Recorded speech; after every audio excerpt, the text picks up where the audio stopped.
ಸಾಮಾನ್ಯವಾಗಿ ಸಾಧಕನಿಗೆ, ಪರಮಾರ್ಥದಲ್ಲಿ ನಡೀತಕ್ಕಂಥವರಿಗೆ, ಸನ್ಮಾರ್ಗದಲ್ಲಿ ನಡೀತಕ್ಕಂಥವರಿಗೆ, ಒಳ್ಳೆಯ ಕೆಲಸ ಮಾಡ್ತಕ್ಕಂಥವರಿಗೆ ಬಹಳ ಸ್ತುತಿ ನಿಂದೆಗಳೆಲ್ಲ ಬರ್ತವೆ. ಸ್ತುತಿ ಬಂದಾಗ ಹಿಗ್ಗದೆ, ನಿಂದನೆ ಬಂದಾಗ ಕುಗ್ಗದೇ ಇರತಕ್ಕಂಥ ವ್ಯಕ್ತಿ ಏನಾದರೂ ಒಂದು ಮಹತ್ವದನ್ನು ಸಾಧಿಸ್ತಾನೆ. ಅದನ್ನೇ ನಮಗೆ ಅಲ್ಲಮ ಪ್ರಭುದೇವರುಗಳು ಇಲ್ಲಿ ಮಾರ್ಗದರ್ಶನವನ್ನು ಮಾಡ್ತಾರೆ. ಸ್ತುತಿ ನಿಂದೆಗೆ ಕಿವುಡನಾಗಿರಬೇಕು, ಪರಧನ ಪರಸತಿಯರಿಗೆ ಅಂಧಕನಾಗಿರಬೇಕು, ವಾಕಿನಿಂ ಪರಬ್ರಹ್ಮವ ನುಡಿವ ಕುತರ್ಕಿಗಳ ಎಡೆಯಲ್ಲಿ ಮಾಗಿಯ ಕೋಗಿಲೆಯಂತೆ ಮೂಗನಾಗಿರಬೇಕು, ಒಂದು ಎಂದು ಅರಿದಲ್ಲಿ ಸಂದೇಹವಿಲ್ಲದಿರಬೇಕು, ಗುಹೇಶ್ವರ ಲಿಂಗದಲ್ಲಿ ತನ್ನತಾ ಮರೆದಿರಬೇಕು. ಇದು ಒಂದು ರೀತಿ ಪರ್ಸ್ನಾಲಿಟಿ ಡೆವಲಪ್ಮೆಂಟ್ ಏನು ಅಂತ ಕ್ಲಾಸ್ಗಳು ಮಾಡ್ತಾರೆ, ಅಲ್ಲಿ ಹೇಳ್ತಕ್ಕಂಥ ವಚನ ಇದು.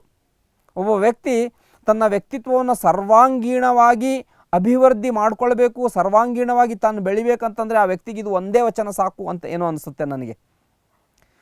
ಸ್ತುತಿ ನಿಂದೆಗೆ ಕಿವುಡನಾಗಿರಬೇಕು, ಸ್ತುತಿ ಬಂದರೂ ಹಿಗ್ಗದೆ, ನಿಂದನೆ ಬಂದಾಗ ಕುಗ್ಗದೆ, ಒಂದು ಪ್ರಶಾಂತವಾದ ಮನಸ್ಥಿತಿಯನ್ನು, ಚಿತ್ತ ಸಮತೆಯನ್ನು ಅಳವಡಿಸ್ಕೊಂಡಿರಬೇಕು ಅಂತ ಹೇಳ್ತಾ ಇದ್ದಾರೆ. ಒಬ್ಬ ಪರಧನ ಪರಸತಿಯರಿಗೆ ಅಂಧಕನಾಗಿರಬೇಕು.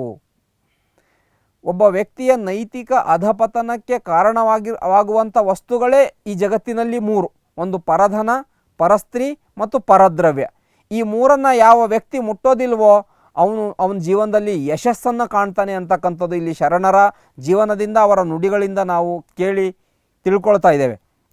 ವಾಕಿನಿಂ ಪರಬ್ರಹ್ಮವ ನುಡಿವ ಕುತರ್ಕಿಗಳ ಎಡೆಯಲ್ಲಿ ಮಾಗಿಯ ಕೋಗಿಲೆಯಂತೆ ಮೂಗನಾಗಿರಬೇಕು ಅಂತ.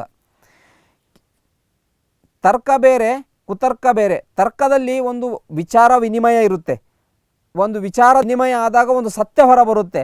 ಆದರೆ ಈ ಕುತರ್ಕಿಗಳ ಎಡೆಯಲ್ಲಿ ಅಂತಂದರೆ ಯಾರು ಬೇಕು ಅಂತಲೇ ಎಲ್ಲವೂ ತಿಳಿದು ಒಂದು ಕುತರ್ಕ ಮಾಡ್ತಾರೆ, ಅಂಥವ್ರ ಜೊತೆ ಮಾತಾಡಬಾರ್ದು. ಅವಾಗ ಮಾಗಿಯ ಕೋಗಿಲೆಯಂತೆ ಮೂಗನಾಗಿರಬೇಕು ಅಂತ. ಮೌನ ಎಲ್ಲಕ್ಕಿಂತ ಪವರ್ಫುಲ್ ಆಗಿರ್ತಕ್ಕಂಥ ಅಸ್ತ್ರ ಇಂಥ ಸಂದರ್ಭಗಳಲ್ಲಿ ಅಂತಕ್ಕಂಥದ್ದನ್ನು ಇಲ್ಲಿ ನಮಗೆ ಅಲ್ಲಮ ಪ್ರಭುದೇವರು ತಿಳಿಸ್ಕೊಡ್ತಾ ಇದ್ದಾರೆ. ಒಂದು ಎಂದು ಅರಿದಲ್ಲಿ ಸಂದೇಹವಿಲ್ಲದಿರಬೇಕು, ಗುಹೇಶ್ವರ ಲಿಂಗದಲ್ಲಿ ತನ್ನತಾ ಮರೆದಿರಬೇಕು. ಪರಮಾತ್ಮನು ಈ ಜಗತ್ತಿನಲ್ಲಿ ಒಬ್ಬನೇ ಅಂತ ಅರಿದಾಗ ಅವನು ಸದಾಕಾಲ ನನ್ನ ರಕ್ಷಣೆ ಮಾಡ್ತಾನೆ. ಅವನ ಒಂದು ಕೃಪಾ ಕಟಾಕ್ಷದಲ್ಲಿ ನಾನಿದ್ದೇನೆ. ಯಾವುದೇ ಕಷ್ಟ ಕಾರ್ಪಣ್ಯಗಳು ಬಂದಾಗ ದೇವರು ಇಲ್ಲ, ದೇವರು ನನಗೆ ಯಾಕಿಂತ ಕಷ್ಟ ಕೊಡ್ತಾ ಇದ್ದಾನೆ ಅಂತಕ್ಕಂಥ ಭಾವನೆ ನಮ್ಮ ಮನಸ್ಸಿನಲ್ಲಿ ಬರಬಾರ್ದು. ಅದಕ್ಕಾಗಿ ಸಂದೇಹ ಇಲ್ಲದೇನೆ ದೇವರಲ್ಲಿ ನಂಬಿಕೆಯನ್ನಿಟ್ಟಾಗ ಆ ಪರಮಾತ್ಮನ ಅನುಗ್ರಹ ನಮಗಾಗುತ್ತೆ.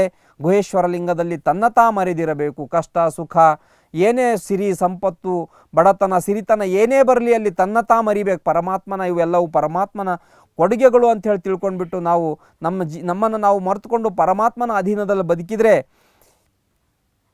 ನಮ್ಮ ಜೀವನ ಸುಖಮಯ ಆಗುತ್ತೆ ಅಂತಕ್ಕಂಥದ್ದು ಅಲ್ಲಮ ಪ್ರಭುದೇವರು ನಮಗೆ ಹೇಳ್ಕೊಡ್ತಾ ಇದ್ದಾರೆ.